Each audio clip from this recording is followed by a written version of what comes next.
नमस्कार दोस्तों, मैं मनीष आपका प्रगति कोचिंग में बहुत बहुत स्वागत करता हूं। और हम जो है पहली क्लास आपको बहुत उम्मीद करता हूं अच्छी लगी होगी, बहुत पसंद आई होगी। बाइनरी कोडिंग जो हमने पहली क्लास लगाई थी, अब हम एक प्रॉपर टॉपिक स्टार्ट करने जा रहे हैं। हम एक प्रॉपर टॉपिक स्टार्ट करने जा रहे हैं जिसका नाम है डाइस। जिसका नाम है डाइस। जिसका नाम है डाइस। क्या नाम है इसका? डाइस, जिसे हिंदी में बोलते हैं हम पासा। क्या बोलते हैं बेटा इसे हम? पासा। आप किसी भी एग्जाम में जाओगे, एसएससी सीजीएल हो, सीएचएसएल हो, यूपी पुलिस हो, एसएससी जीडी के एग्जाम चल रहे हैं, आप सभी को पता है। यूपी पुलिस के लिए तो खासकर बहुत ही चहिता वो है चैप्टर, जिसमें यूपी पुलिस में 2 से 3 क्वेश्चन इसके हर बार आने ही आने होते हैं। ठीक है, तो हम इस डाइस को पढ़ते हैं। डाइस है क्या? पासा। आप बचपन से आज तक खेलते हुए आ रहे हैं। पासा क्या है? जैसे बोलते हैं लूडो, सांप सीढ़ी जो खेलते हैं बच्चे, गांव में देखोगे, आपने भी खेला होगा, हमने भी खेला है। तो कभी पता थी आप कभी इसको बचपन में खेल रहे हो, कभी आप पढ़ोगे इसे एग्जाम के लिए? पता थी? नहीं पता थी, कोई बात नहीं। लेकिन पासा होता क्या है, इसकी क्या प्रॉपर्टीज होती हैं, क्या क्या एग्जाम में कितने टाइप के प्रश्न पूछे जाते हैं, वो देखते हैं हम इसे। ठीक है, तो पहले देखते पासा होता क्या है। इसकी लंबाई, चौड़ाई और ऊंचाई तीनों क्या होती हैं बेटा? समान। इसकी लंबाई, चौड़ाई और ऊंचाई क्या होती है बेटा? तीनों समान होती हैं। ये एक 3D स्ट्रक्चर होता है। क्या होता है? ये एक 3D स्ट्रक्चर, जिसे हम बोलते हैं त्रिविमीय आकृति। आप किसी कमरे में बैठे हो, आप किसी कमरे में बैठे हो, वो एक 3D स्ट्रक्चर है। भले ही उसकी लंबाई, चौड़ाई, ऊंचाई तीनों समान ना हो, लेकिन पासा जो होता है उसी आकृति का होता है, जिसमें आपके 6 सतह होती हैं। 6 क्या होती हैं? सतह। 8 कोने होते हैं और 12 किनारे होते हैं। 12 क्या होते हैं? किनारे। सतह का मतलब इंग्लिश में बोलते हैं इसको सरफेस। सरफेस। सरफेस। कोने को बोलते हैं कॉर्नर। क्या बोलते हैं? कॉर्नर। और किनारे को बोलते हैं एजिस। क्या बोलते हैं? एजिस। हमारी इसमें 6 सतह, 8 कोने और 12 किनारे होते हैं। जैसे मैंने एक आप आपके सामने एक पासा बनाता हूं, जैसे देखेंगे। आपके सामने एक पासा बनाया, ये आपके सामने पासा बनाया। इसमें आपके 6 सतह हैं, 8 कोने और 12 किनारे होते हैं। जैसे 1 2 3 4 5 6 7 और 1 8। 8 क्या है? कोने। और 12 ही किनारे होते। किनारे क्या होता है? 2 कोनों से मिलकर बनी हुई रेखा, वो क्या है? किनारा। जैसे ये हमारा किनारा है। क्या है ये? किनारा है। ये क्या है? एक किनारा है आपके सामने। ये क्या है? किनारा। ये वाला, ये क्या है? किनारे हैं। ये 12 किनारे होते हैं आपके। मेरा एक छोटा सा प्रश्न ये है मित्र, कि हमारी 6 सतह हैं, 8 कोने हैं और 12 किनारे हैं। मैंने आपके सामने 8 कोने, 6 सतह और 12 किनारे। ये क्या? एक सतह है, जिसे हम बोलते हैं टॉप। क्या बोलते हैं इसे हम? टॉप। एक सतह पे कितने किनारे हैं? 4। 4 किनारे, 1 2 3 और 1 4। ये बड़ी बेसिक बात है, ध्यान से समझना इसे। ये क्या है? 4 किनारे। एक सतह पर कितने किनारे? 4। ठीक है, तो जब हमारे एक सतह पर 4 किनारे, तो 4 कोने, तो 6 सतह पर कितने कोने होने चाहिए? 24 कोने। भाई, हमारे एक सतह पर 4 कोने, 1 2 3 4। एक सतह पे 4 कोने, तो 6 सतह पे 24 कोने होने चाहिए। लेकिन 8 कोने क्यों? मैंने कहा हमारे 12 किनारे थे। भाई, हमारी ये एक सतह है, ये भी एक सतह है, तो इस पे भी कितने किनारे हैं? 4 किनारे, तो इस पर भी 24 किनारे होने चाहिए। अरे होने चाहिए, नहीं होने चाहिए? होने चाहिए थे। लेकिन 8 कोने हुए, 12 किनारे हुए, इसका कारण क्या है?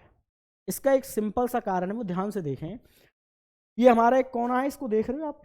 ये वाला, ये टॉप को भी टच कर रहा है, इस सतह को भी टच कर रहा है, फ्रंट को, और इसको भी टच कर रहा है। कितनी सतह को टच कर रहा है? 3 सतह। कितनी सतह को? 3 सतह को टच कर रहा है। तो 24 में 3 का भाग दिया तो क्या आया आपका? 8 आया, नहीं आया? यही कारण था 8 कोने होने का। मैंने कहा आपसे कि एक सतह पर 4 किनारे, तो 6 सतह पे 24 किनारे, लेकिन होते 12 क्यों? क्योंकि हमारा एक किनारा 2 सतह को टच करता है। कितनी सरफेस को टच करता है? 2 सरफेस को टच करता है। आप देखिए आपके सामने टॉप को भी टच कर रहा है, ये इस फ्रंट को भी टच कर रहा है, तो कितनी सतह को टच कर रहा है? 2 सतह को, तो 2 का भाग दिया, कितना आया? 12। कहने का मतलब ये था, ये बड़ी बेसिक बात थी कि हमारे 6 सतह हैं, 6 सरफेस हैं, 8 कोने हैं, 8 कॉर्नर हैं और 12 एजेस हैं। तो ऐसा क्या कारण था कि भाई हमारे एक सतह पे 4 कोने, तो 6 सतह पे 24 होने चाहिए थे, लेकिन गुरुजी 8 क्यों हुए? क्योंकि एक कोना, एक कॉर्नर 3 सरफेस को टच करता है, 3 सतह को टच करता है। हमारे 12 किनारे थे, लेकिन एक सतह पर कितने किनारे? 4 किनारे, तो 6 सतह पर कितने किनारे? 24। तो 12 क्यों? क्योंकि एक किनारा, एक एजिज 2 सरफेस को टच कर रहा है, इसीलिए 2 को टच कर रहा है, 2 से भाग दिया तो 12 किनारे। बात समझ में आई या नहीं आई? बात समझे कि नहीं समझे? तो कहने का अर्थ था, बड़ी बेसिक बातें थी आपकी, ये समझ में आ गई होंगी कि डाइस की प्रॉपर्टीज क्या है। इसकी लंबाई, चौड़ाई, ऊंचाई तीनों समान, ये त्रिविमीय आकृति होती है, 6 सतह होते हैं, 8 कोने और 12 किनारे। ये बात उम्मीद करता हूं क्लियर हुई होगी या नहीं हुई? ठीक है, अब हम बात करते हैं पेपर में कितने प्रकार के सवाल आपके सामने आते हैं। ठीक है बेटा,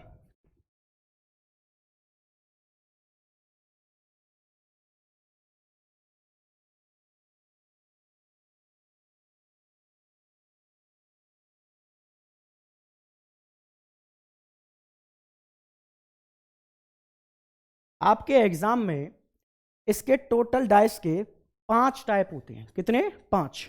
किसी भी एग्जाम में हो, CGL हो, CHSL हो, MTS हो, पुलिस हो, कोई भी एग्जाम हो अदर, डाइस में पहला जो टाइप है आपका क्लोज्ड डाइस। कौन सा बेटा?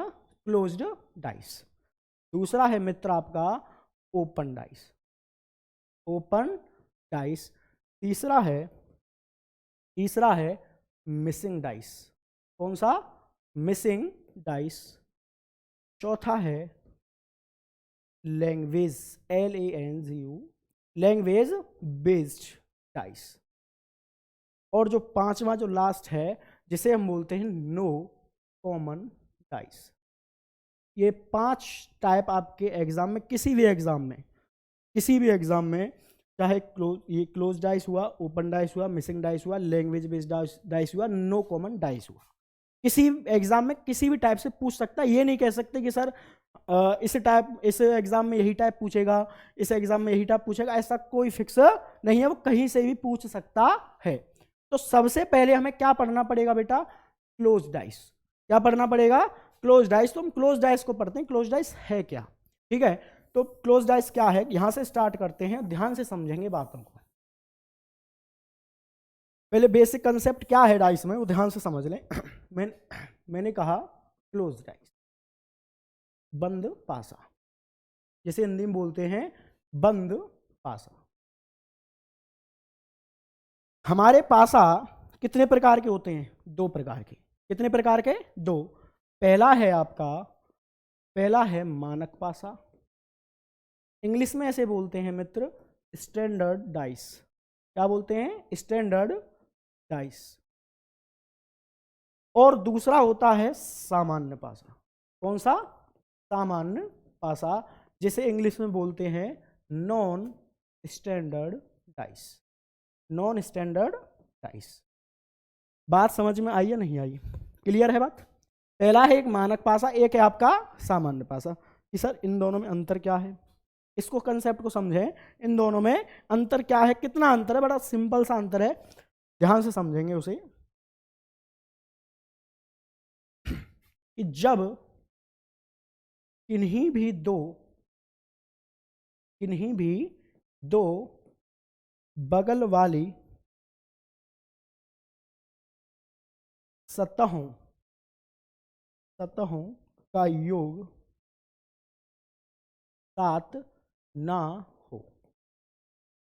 जैसे एग्जाम्पल मैंने लिखा, एक बात याद रखेंगे कि हमें यहां पर भी 3 ही सतह दिखाई देंगी और एग्जाम में भी 3 ही सतह दिखाई देंगी। टोटल होती हैं 6 सतह, लेकिन दिखाई 3 ही देंगी। कैसे?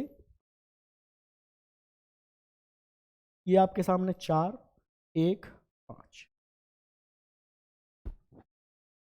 4 और 1 6, 5 और 1 6, 4 और 1 5, 5 और 1 6 और 5 और 4 9।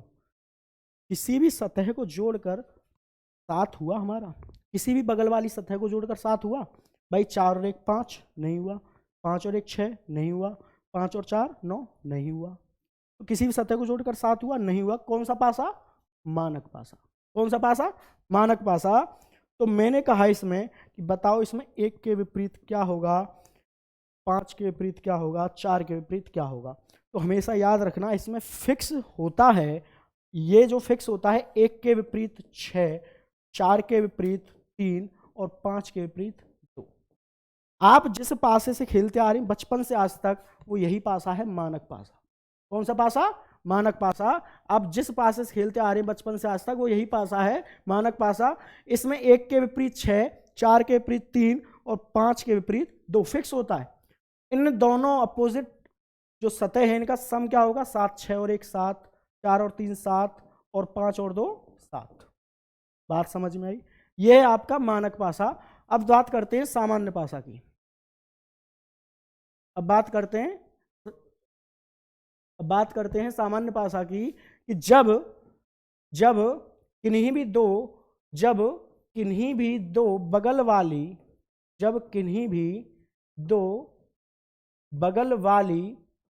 सतहों का योग, जब किन्हीं भी दो बगल वाली सतहों का योग 7 हो, जब किन्हीं भी दो बगल वाली सतहों का योग क्या हो? 7 हो। तो कैसे? इसका एग्जाम्पल क्या है? जैसे मैंने लिखा है यहाँ 4, यहाँ 3, यहाँ 1। ध्यान से देखो, 4 और 1 5, 3 और 1 4 और 4 और 3 7। 7 हुआ नहीं हुआ। तो ये कौन सा पासा? सामान्य पासा। लेकिन इसमें हमेशा याद रखना, इसमें कभी भी एक दूसरे के विपरीत कभी फिक्स नहीं होता है। इसमें कभी एक दूसरे के विपरीत फिक्स नहीं होता। क्यों?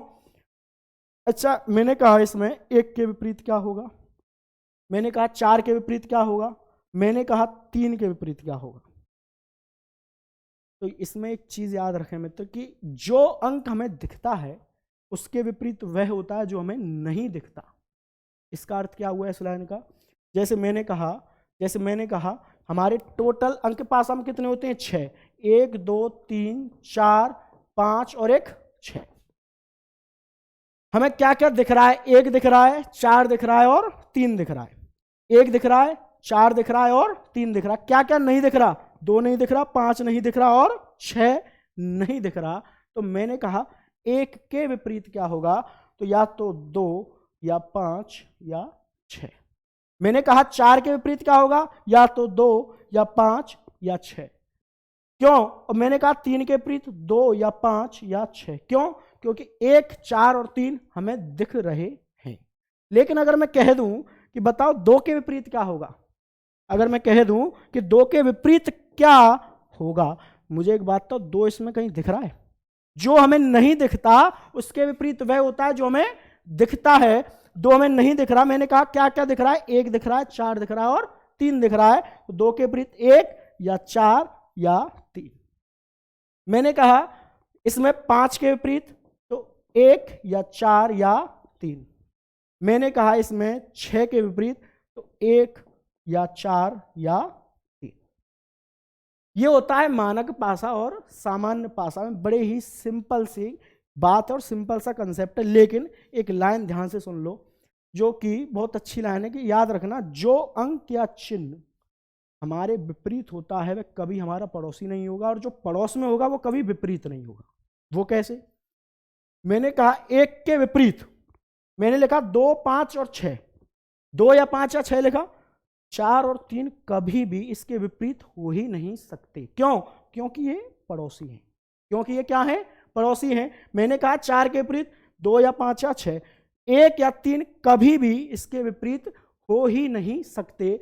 तो इसका अर्थ यह है कि जो अंक हमारे बगल में होगा वो कभी विपरीत नहीं, और जो विपरीत होगा वो कभी भी बगल में नहीं होगा। ये था आपका कंसेप्ट डाइस का। इसी लाइन से और इन दोनों कंसेप्ट से पूरा डाइस जितने भी टाइप है सारे सॉल्व हो जाएंगे। और आगे इससे ये जो कंसेप्ट बताए आगे की क्लास में हम सवालों का वो देखेंगे किस तरीके से हम सवाल सॉल्व करते हैं। ठीक है, तो ध्यान रखें। Thank you very much and take care.